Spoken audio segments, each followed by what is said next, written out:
আমার ভাইয়ের বন্ধুর যুব ওই ইহুদি বাড়িতে যাবার পর যে দেখতে পেল তার বিবি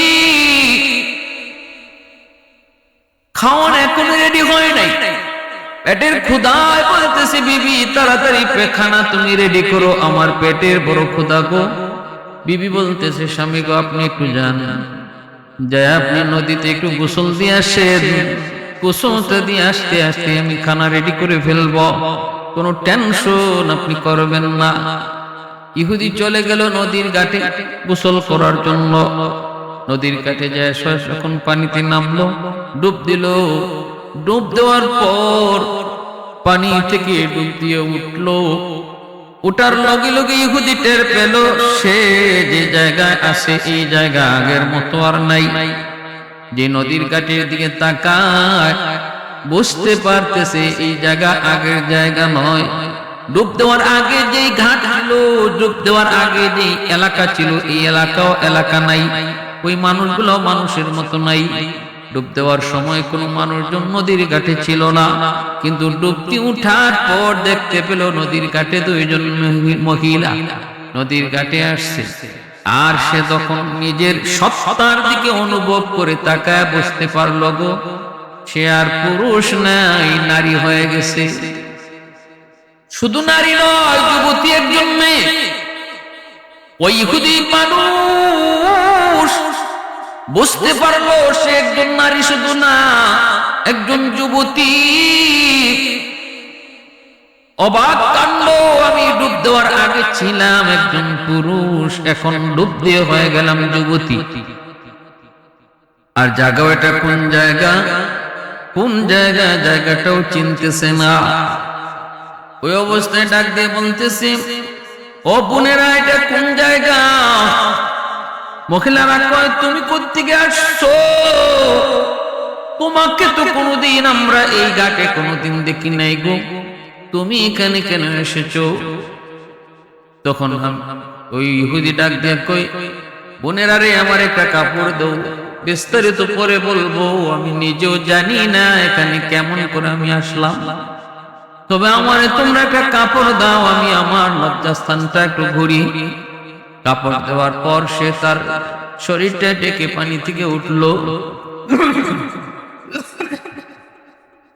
ওই যে সে হাঁটা শুরু করলো, মহিলাদেরকে বেশি কথা বললো না, শুধু বললো আমি নিজেও জানি না আমার বাড়ি কোথায় তাও জানি না।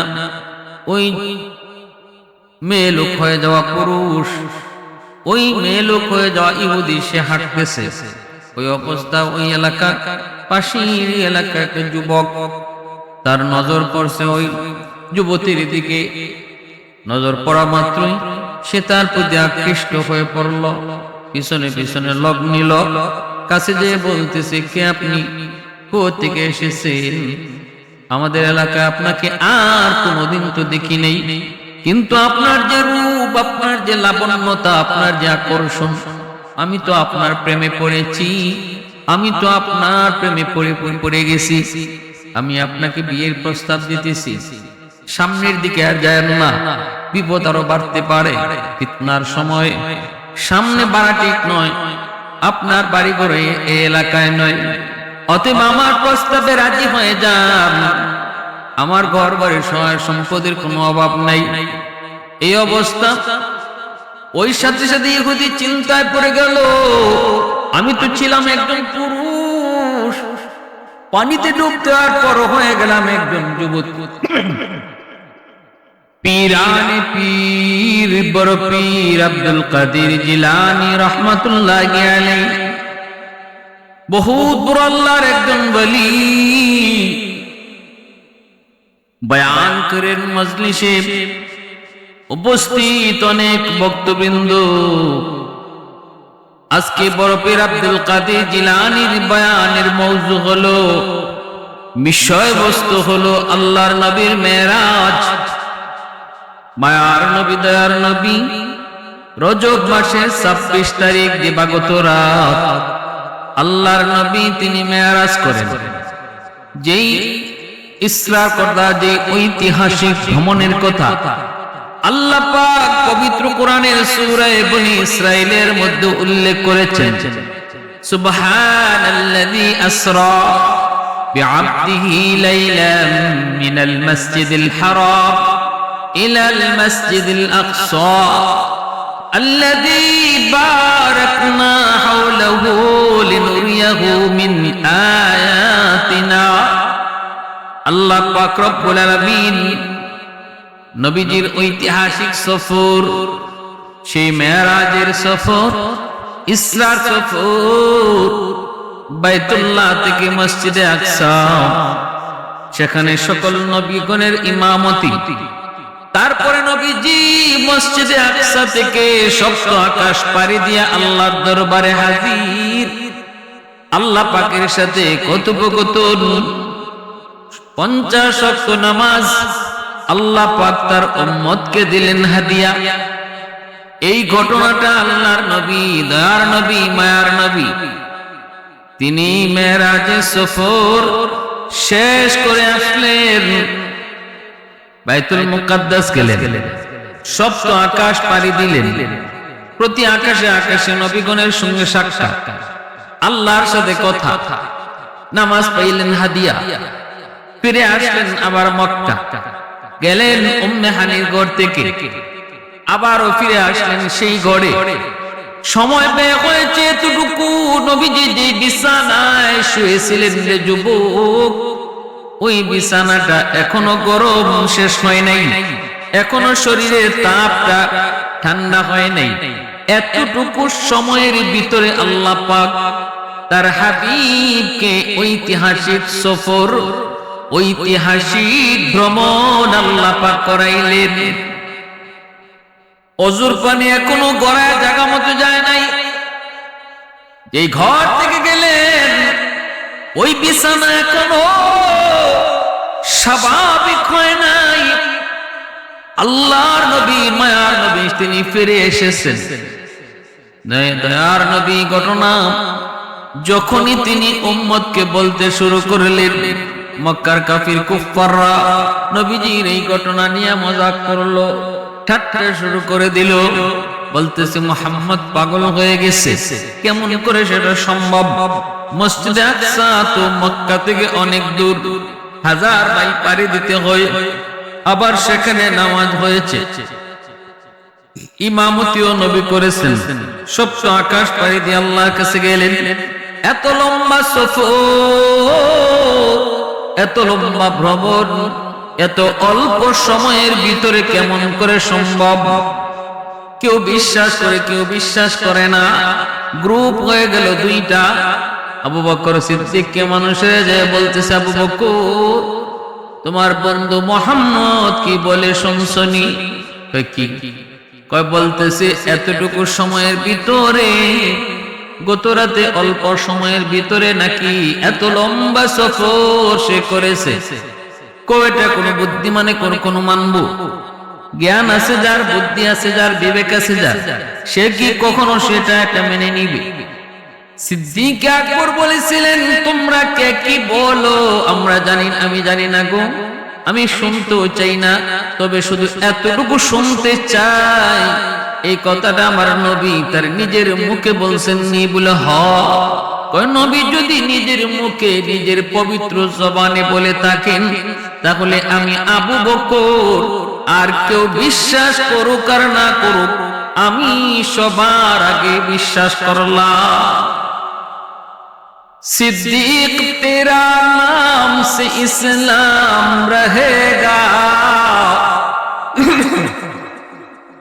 सिद्दीक तेरा नाम से इस्लाम रहेगा, दुनिया की सदाकत में तेरा नाम रहेगा, दुनिया की सदाकत में तेरा नाम रहेगा, फारूक तेरा नाम से इस्लाम रहेगा, दुनिया की अदालत में तेरा नाम रहेगा, दुनिया की अदालत में तेरा नाम रहेगा। আল্লাহর নবী মায়ার নবীর কথা শোনা মাত্রই সিদ্দিক আকবর বলেছিলেন আমি বিশ্বাস করলাম। সেদিন থেকে আবু বকর সিদ্দিকের উপাধি হয়ে গেল সিদ্দিক, সত্যবাদী। এটা এমনই এক ঐতিহাসিক ঘটনা, ঐতিহাসিক সফর, যারা মানুষের বিবেক, মানুষের বুদ্ধি হ্যাং করবে। এটা মানুষের বুদ্ধিতে আসবে না, বিবেকে ক্যাচ করবে না, মেমোরি সেটা নিবে না। মানুষের ব্রেইন এটা একটা লিমিটেড। আল্লাহ প্রতিটা ব্রেইনের মধ্যে একটা লিমিট দিয়ে দিয়েছেন, কতটুকু পর্যন্ত আমার আপনার ব্রেইন ক্যাচ করতে পারবে, অনুধাবন করতে পারবে, কল্পনা করতে পারবে, ভাবতে পারবে। এটা একটা লিমিট দিয়েছেন আল্লাহ, আনলিমিটেড নয়। মানুষের ব্রেইন, মানুষের কল্পনা এটা আনলিমিটেড নয়, লিমিটেড। ক্ষমতা নির্ধারণ করে, এর বাহিরে সে ভাবতেই পারবে না, গেলেই সে রং করবে, বাহিরে চিন্তা করলেই কিছু পাবে না। যার কারণে ওই যে আল্লাহ নাই যারা বলে, নাস্তিক, দেয়ার ইজ নো গড বলে, আল্লাহ নাই। কারণটা কি জানেন? কারণটা হলো আল্লাহ পাক মানুষের ব্রেইনে আল্লাহর সকল সৃষ্টি নিয়ে ভাববার ক্ষমতা তার ব্রেইনে আল্লাহ দিয়ে দিয়েছেন, সৃষ্টি নিয়ে। কিন্তু আল্লাহকে নিয়ে ভাববার মতো যোগ্যতা এবং ক্ষমতা আল্লাহ পাক মানুষের ব্রেইনে দেনই নেই। এটা আল্লাহ মানুষের ব্রেইনকে লিমিট করে দিয়েছেন, আনলিমিটেড না, যে তুমি চিন্তা করতে করতে করতে করতে যা চিন্তা করবা তাই সমাধান পাইবা, যা চিন্তা করবা তাই, এমন নয়। বিষয়টা এমন নয়। সৃষ্টি নিয়ে গবেষণা করতে আল্লাহ বলছেন, আমার সৃষ্টি নিয়ে ভাবো। সৃষ্টি নিয়ে ভাবতে ভাবতে সৃষ্টি চূড়ান্ত সময়ে তুমি যেতে পারো, ভাবতে ভাবতে অনেক কিছু বের করতে পারো, গবেষণার শেষ পর্যায়ে যেতে পারো। কিন্তু আমি আল্লাহ যিনি সৃষ্টিকর্তা, তাকে নিয়ে ভাবো না। তাকে নিয়ে ভাবলে তুমি কোন কুল কিনারা কোনো সমাধান পাবো না। এজন্যই মানুষ সৃষ্টি নিয়ে ভাবতে ভাবতে যখন স্রষ্টাকে নিয়ে ভাবা শুরু করে, তখনই বলে কিছু নাই, কিছু নাই, দেয়ার ইজ নো গড, আল্লাহ বলতে কিছু নেই।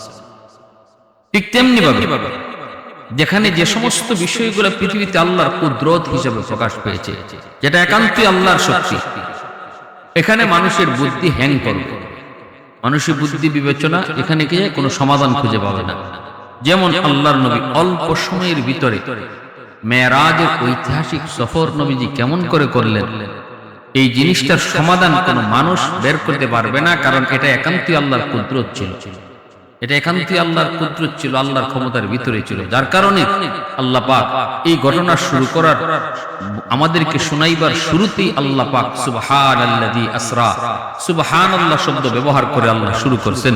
এই কথা বোঝানোর জন্য পৃথিবীর মানুষ, আমি আল্লাহ এখন আমার বন্ধুর এক ঐতিহাসিক সফরের ঘটনা তোমাদেরকে শোনাতে যাচ্ছি, যে সফর কাহিনী তোমাদের ব্রেইন ক্যাচ করবে না, সমাধান পাবে না। তোমরা তোমাদের বিবেক দিয়ে এর কোনো কুল কিনারা খুঁজে পাবা না। যদি তোমরা যুক্তির আকারে খুঁজতে চাও, কিছুই পাবা না। শুধুমাত্র এটা সম্ভব হয়েছে আমি আল্লাহ কুদরতের কারণে। এজন্য ঘটনা শুনবার আগেই তোমরা সুবহানাল্লাহ পড়ো।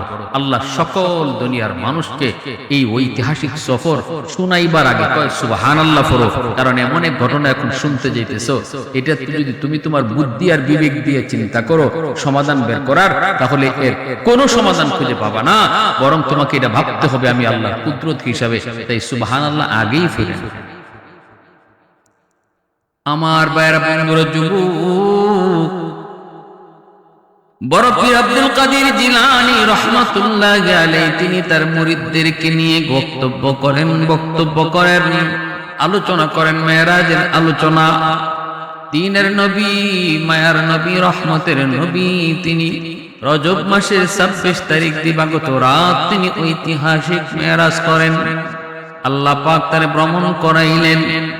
এই আলোচনা করার ভিতরে পাশ দিয়ে একজন ইহুদি যাইতেছে। ইহুদি এই আলোচনাটা সে শুনতে পেল।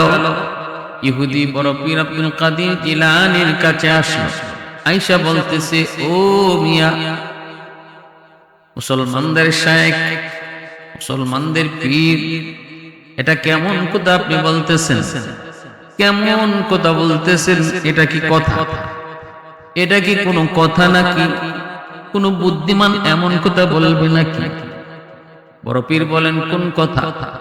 ওই যে আপনি বললেন একজন মানুষ দুনিয়ার জমিন থেকে সপ্ত আকাশ পাড়ি দিয়ে আল্লাহর কাছে গেল, আবার আল্লাহর সঙ্গে কথা বলে তিনি আবার ফিরে আসলেন মাত্র অল্প সময়ের ভিতরে, রাতের অল্প টাইমের ভিতরে। এখনো তার গায়ের যেই বিছানা থেকে উঠে গেলেন ওই বিছানায় তার শরীরের এখনো উষ্ণতা কমে নাই। কেমন করে এটা সম্ভব মানতে পারি না, সেটা বুঝতে পারি না গো। এমন কথা আপনি কেন বলেন? বড় পীর আব্দুল কাদের জিলানী বলেন, আপনি একটু সময় বসুন, আমি আপনাকে আর একটু কথা বলবো, আর একটু মন দিয়ে কথাটা শুনেন, সব বুঝে আসবে। ইহুদি তখনই বলতেছে, না আমি আপনার মজলিসে বসবো না, কারণ আমি শুনেছি আপনি বহুত বড় জাদুকর, আপনার কথার মধ্যে অনেক জাদু, আপনার মজলিসে যে আসে সেই নাকি জাদুগ্রস্ত হয়ে যায়, অতএব না আমি আপনার মজলিসে বসবো না। তবে এমন কথা আর বলবেন না, কারণ এটা কোনোদিন সম্ভব না, হতেই পারে না। অল্প টাইমের ভিতরে 1000 বছর চলে যাবে, অথচ টাইম পাস হবে মাত্র অল্প কিছু সময়। অসম্ভব। নবীজির এত বড় লম্বা সফর, সেটা 1000 বছরের কাম, অল্প টাইমের ভিতরে এটা কোনোদিন বিবেকবান বুদ্ধিমান মানুষ সেটা কখনো মানবে না। অতএব আপনি এমন কথা বলবেন না, বিবেকহীন কথা বলবেন না। এই বলে ইহুদি আব্দুল কাদের জিলানীর সঙ্গে একটু বেয়াদবিমূলক কথা বলি সে বাড়িতে চলে গেল। আমার ভাইয়েরা, বন্ধুরা, ওই ইহুদি বাড়িতে যাবার পর যে দেখতে পেল তার বিবি খাওয়ান এখনো রেডি হয় নাই। পেটের ক্ষুধায় বলতেছে, বিবি তাড়াতাড়ি পেখানা তুমি রেডি করো, আমার পেটের বড় ক্ষুধা গো। বিবি বলতেছে, স্বামী গো আপনি একটু যান, যাই আপনি নদীতে একটু গোসল দিয়ে আসেন, গোসলটা দিয়ে আসতে আসতে আমি খানা রেডি করে ফেলবো, কোনো টেনশন আপনি করবেন না। ইহুদি চলে গেল নদীর ঘাটে গোসল করার জন্য। নদীর ঘাটে যায় যখন পানিতে নামলো, ডুব দিল। ডুব দেওয়ার পর পানি থেকে ডুব দিয়ে উঠলো। ওটার লগে লগে ইহুদি টের পেল সে যে জায়গায় আছে এই জায়গা আগের মতো আর নাই। যে নদীর ঘাটের দিকে তাকায় বুঝতে পারতেছে এই জায়গা আগের জায়গা নয়। ডুব দেওয়ার আগে যে ঘাট ছিল, ডুব দেওয়ার আগে যে এলাকা ছিল, এই এলাকাও এলাকা নাই, ওই মানুষগুলো মানুষের মতো নাই। ডুব দেওয়ার সময় কোনো মানুষজন নদীর ঘাটে ছিল না, কিন্তু ডুবতি উঠার পর দেখতে পেল নদীর ঘাটে 2 জন মহিলা নদীর ঘাটে আসছে। আর সে তখন নিজের সত্তার দিকে অনুভব করে তাকায় বুঝতে পারলো গো, সে আর পুরুষ নাই, নারী হয়ে গেছে। শুধু নারী নয়, যুবতী একজন মেয়ে। ওই ইহুদি মানুষ বুঝতে পারলো সে একজন নারী, শুধু না একজন যুবতী। অবাক কাণ্ড, আমি ডুব দেওয়ার আগে ছিলাম একজন পুরুষ, এখন ডুব দিয়ে হয়ে গেলাম যুবতী। আর জায়গাও এটা কোন জায়গা, কোন জায়গা জায়গাটাও চিনতেছে না। ওই অবস্থায় ডাক দিয়ে বলতেছে, ও বোনেরা এটা কোন জায়গা? মহিলারা কয়, তুমি কোত্থেকে আসছো? তোমাকে তো কোনোদিন আমরা এই ঘাটে কোনোদিন দেখি নাই গো, তুমি এখানে কেন এসেছো? তখন ওই ইহুদি ডাক দিয়ে কই, বোনেরা রে আমার একটা কাপড় দাও, বিস্তারিত পরে বলবো, আমি নিজেও জানি না এখানে কেমন করে আমি আসলাম, তবে আমারে তোমরা একটা কাপড় দাও, আমি আমার লজ্জাস্থানটা একটু ঘুরি। কাপড় দেওয়ার পর সে তার শরীরটা ডেকে পানি থেকে উঠলো। ওইটা সে হাঁটা শুরু করলো। মহিলাদেরকে বেশি কথা বললো না, শুধু বললো আমি নিজেও জানি না, আমার বাড়ি কোথায় তাও জানি না। ওই মেয়ে লোক হয়ে যাওয়া পুরুষ, ওই মেয়ে লোক হয়ে যাওয়া ইহুদি সে হাঁটতেছে। ওই অবস্থা ওই এলাকা, পাশের এলাকা একটা যুবক, তার নজর পড়ছে ওই যুবতীর দিকে। নজর পড়া মাত্রই সে তার প্রতি আকৃষ্ট হয়ে পড়ল, পিছনে পিছনে লগ নিল। কাছে যেয়ে বলতেছে, কে আপনি, কোথা থেকে এসেছেন? আমাদের এলাকায় আপনাকে আর কোনোদিন তো দেখি নেই, কিন্তু আপনার যে রূপ, আপনার যে লাবণ্যতা, আপনার যে আকর্ষণ, আমি তো আপনার প্রেমে পড়েছি, আমি তো আপনার প্রেমে পড়ে গেছি। আমি আপনাকে বিয়ের প্রস্তাব দিতেছি, সামনের দিকে আর যায় না, বিপদ আরো বাড়তে পারে, ফিতনার সময় সামনে বাড়া ঠিক নয়, আপনার বাড়ি ঘরে এই এলাকায় নয়, অতএব আমার প্রস্তাবে রাজি হয়ে যান। আমার ঘর বাড়ি সহায় সম্পদের কোনো অভাব নাই। এই অবস্থা, ওই সাথে সাথে ইহুদি চিন্তায় পড়ে গেল, আমি তো ছিলাম একজন পুরুষ, পানিতে ডুব দেওয়ার পর হয়ে গেলাম একজন যুবক, আর যে অবস্থা আমার সামনের দিকে যাওয়াও ঠিক নয়, বিপদ, যে কোনো মুহূর্তে বিপদ আসতে পারে। চিন্তা করে সিদ্ধান্ত নিল, ঠিক আছে, আমি আপনার কাছে বিয়ে বসবো। বিবাহ বন্ধনে আবদ্ধ হয়ে পড়ল। নিরাপত্তার জন্য সংসার শুরু হলো। সংসার করতে করতে এই দিকে সংসার চলছে তো চলছে, দিন যায়, মাস যায়, বছর যায়। 17 বছর সংসার জীবনে তার কাটলো। এর ভিতরে একাধারে 10টা সন্তান তার হয়েছে, 10টাই ছেলে সন্তান। এই দিকে 17 বছর সংসার করার পর, 17 বছর পরে তার স্বামী সে কোন এক রোগে আক্রান্ত হয়ে মারা গেল। এখন ওই মহিলা, ইহুদি মহিলা, বাচ্চাগুলা নিয়ে সংসারে একা। তার অতীতের কথা মনে পড়লো, হায় রে, এই নদীর ঘাটে গোসল করতে এসেই তো আমি একজন মেয়ে লোক হয়ে গেলাম, কিন্তু ঘটনাটা কেমনে হলো, কিভাবে হলো, আমি কিছুই জানি না। আমার মন বলে, ওই নদীতে আবারও যদি যাই, হয়তো বা কোনো রহস্য আমি পাইতে পারি, কোনো রহস্য বা কোনো একটা ক্লু পাইতে পারি, কেমন করে এমন হলো। বড় ছেলেটাকে বলছে, বাবা তুমি তোমার ভাইদেরকে একটু দেখো, আমি নদীর ঘাট থেকে গোসল করে আসি। এই বলে যুবতী ইহুদি নদীর ঘাটে গেল। যেই ঘাটে ডুব দিয়েছিল, যেই ঘাটে ডুব দেওয়ার পর সে দেখতে পেয়েছিল সে অন্য জায়গায়। ওই ঘাটে যে আবার সে পানিতে ডুব দিল। পানিতে ডুব দেওয়ার পর পানির নিচে থাকতেই সে টের পাইল সে আগের মতোই শুরুতে যেমন একজন পুরুষ ছিল, সে আবারও সেই পুরুষ হয়ে গেছে। ঘটনা কি তাকায় দেখে নদীর পাড়ে সেই শুরুতে ডুব দেওয়ার সময় যে অবস্থা ছিল, ওই অবস্থা কেউ নাই।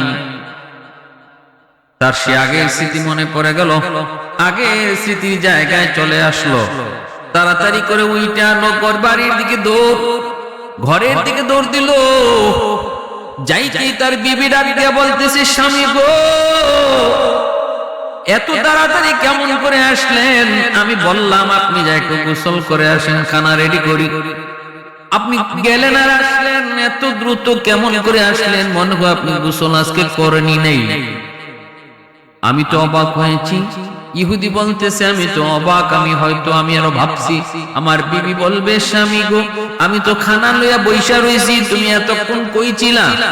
আমি তো জানি আমার 17 বছরের সংসার, 17 বছরের সংসার আমি পার করেছি, 10টা সন্তান জন্ম দিয়েছি, আর আমার বিবি বলতেছে তুমি গেলা আইলা, গোসল করছো কখন? বিবি যে তুমি কও কি? আমি গেছি আর আইছি না, আমার জীবনে 17টা বছর পার হয়ে গেছে। বিবি কয়, কও কি গো? এই যে দেখো খানা, গরম খানা, এই তো গরম খানা, এখনো খানা গরম রয়েছে। বড় পীর আব্দুল কাদের জিলানী রহমাতুল্লাহি আলাইহি, বড় পীর আব্দুল কাদের জিলানী রহমাতুল্লাহি আলাইহি ওই মজলিসের কথা ইহুদির মনে পড়ল। হ্যাঁ, আমি তো আব্দুল কাদের জিলানী ওই বয়ানের উপর অবজেকশন করেছিলাম। একজন মানুষ অল্প সময়ের ভিতরে 100 বছর যেটা লাগে, সেই সময়টা একটু সময়ের, অল্প সময়ের ভিতরে কেমনে সম্ভব? নবী 7 আসমান পাড়ি দিলেন, আবার আল্লাহর কাছে গেলেন, মসজিদে আকসাও গেলেন, ইমামতিও করলেন, আসমান পাড়ি দিয়ে আল্লাহর সাথে সাক্ষাৎ করলেন। কতটুকু সময়ের প্রয়োজন? জান্নাত আল্লাহ দেখাইলেন, জাহান্নাম আল্লাহ দেখাইলেন, এগুলো তো সময়ের প্রয়োজন। এত সময় ব্যয় হলো, অথচ নবী উম্মে হানির ঘরে আবার আয়েশা দেখেন বিছানার উষ্ণতা এখনো স্বাভাবিক হয় নাই, ঠান্ডা হয় না। দৌড় ইহুদি এক দৌড়ে আব্দুল কাদের জিলানীর কাছে যায়, পায়ে পড়ে মাপ চায়, হুজুর আপনি আমারে মাফ করেন। আর ঘটনা পরে কইতেছি গো, আগে আমারে কালেমা পড়ে মুসলমান বানা। मैं तालिब मौला हूँ मेरे इश्क निराला, मैं तालिब मौला हूँ मेरे इश्क निराला, है जुमला जहां जिनके तजल्ली से उजाला, है जुमला जहां जिनके तजल्ली से उजाला। बेमुरब्बी कह तुम आदत तिफले दानिश्वर शुदन, बेमुरब्बी कह तुम आनद तिफले दानिश्वर शुदन, कतरा इनका नबाशद बेसदफ गौहर शुदन, दौर हाबा यक मर्द साहिब दिल शवान, बायजीद अंदर खुरासा या उवैस अंदर करम। ভাইরা বন্ধুরা, জন্য কবি বলেছে, এ ফোটায় ফোটায় নদী তৈরি হয়, অল্প অল্প করে ছোট্ট ছোট্ট ছোট্ট শিশুটা এক সময় আব্দুল কাদের জিলানী হয়, মঈনুদ্দিন চিশতি হয়। একদিনে কোনো কিছু হয় না, সময় গড়ায় গড়ায় যাচাই বাছাই কইরা পরীক্ষিত হইয়া একজন মানুষ আল্লাহওয়ালা লোকটা যায়, গো হুজুর আর দেরি করতে চাই না গো, তাড়াতাড়ি করে আমাকে কালেমা পড়ায় মুসলমান বানায় দেন, কারণ আমার জীবনে আল্লাহ আমার সন্দেহটাকে আল্লাহ আমার জীবনে বাস্তবায়ন করাইয়া আমারে পুরোপুরি আল্লাহ বুঝাইয়া দিছে, শিখাইয়া দিছে। আমার বিবি কয় এখনো ভাত খানা নিয়ে বিবি রেডি, এখনো খানাটা গরম রয়েছে। এতটুকু সময়ের ভিতরে আমার জীবনের 17 বছর সংসার পার করেছি, কেউ জানে না আমার জীবনে কি ঘটছে। অতএব হুজুর আমার বিশ্বাস হয়ে গেছে, আল্লাহ চাইলে সব পারে, আল্লাহ চাইলে সব করে, সমস্ত ক্ষমতার মালিক আল্লাহ।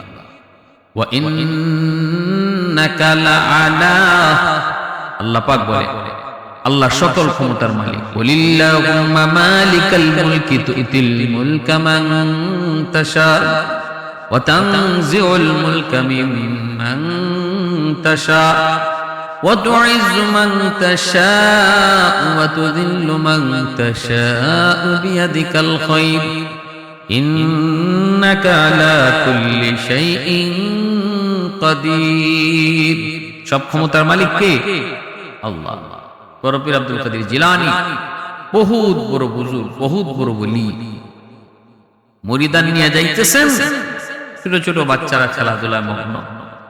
বাচ্চারা তো হুজুর এত ভালো, হুজুরের কথা এত সুন্দর, হুজুরের চেহারার মধ্যে এত নূর। ছোট ছোট বাচ্চারা বলতেছে, হুজুর আগামীকাল যদি আমাদের পাশ দিয়ে যায়, হুজুরের তো আমাদেরকে কিছু কথা বলবেই, আমাদের কথা বলবে, আদব আখলাকের কথা বলবে, তখন আমরা হুজুরের কথা শুনবো আর হুজুরের কাছে একটা আবদার করব। বাচ্চাগুলা কয় ঠিক আছে। সবাই সিদ্ধান্ত নিছে। বড় পীর আব্দুল কাদের জিলানী রাহমাতুল্লাহি আলাইহি উনি পাশ দিয়ে যাইতেছেন, বাচ্চারা পাশে আসছে, উনি আদর করতেছেন। আর বাচ্চারা বলতেছে যে হুজুর আমরা একটা আপনার কাছে আবদার করব, ছোট আবদার। বড় পীর বলেন কি আবদার করবা বলো? আমরা জিলাপি খাবো। সঙ্গী সাথীরা বলতেছে হুজুর আপনাকে যাইতে হবে না, আমরা একজনে যায় বাজার থেকে জিলাপি নিয়ে আসি। কিন্তু আব্দুল কাদের জিলানী বলেন না, তোমাদের কেউ যেতে হবে না, বাচ্চারা আমার কাছে জিলাপি চেয়েছে, আমি জিলাপি আনতে যাব। এই বলে তিনি একাই বাজারে চলে গেলেন, যে একটা দোকান পেলেন, দোকানদারকে সালাম জানালেন। দোকানদার কয় হুজুর আপনি আব্দুল কাদের জিলানী? বলে কেমনে বুঝছো? কই হুজুর কিছুক্ষণ আগে একজন দরবেশের কাছে আমি দোয়া চাইছি, আমার দোকানটার মধ্যে বরকত নাই, শুধু লস আর লস। দরবেশে কয় আমার কাছে দোয়া না, আমি একজন লোকের কথা তোমারে বলবো, যিনি কিছুক্ষণের ভিতরে তোমার দোকানে আসবে, তার কাছে তুমি দোয়া চাইও, বরকত আল্লাহ বাড়ায়া দিবে। কে তিনি? কয় বাগদাদের বহুত বড় ওয়ালি, বহুত বড় বুজুর্গ, সবচেয়ে বড় বুজুর্গ আব্দুল কাদের জিলানী। এজন্য আমি মনে করেছি আপনি আব্দুল কাদের জিলানী। বলে হ্যাঁ হুজুর, একটু দোয়া করেন, আমার দোকানটার মধ্যে লস আর লস, একটু যদি আপনার বরকতে লাভ হয়। বড় পীর আল্লাহর কাছে দোয়া করলেন, আল্লাহ বরকত তুমি বাড়ায় দিও।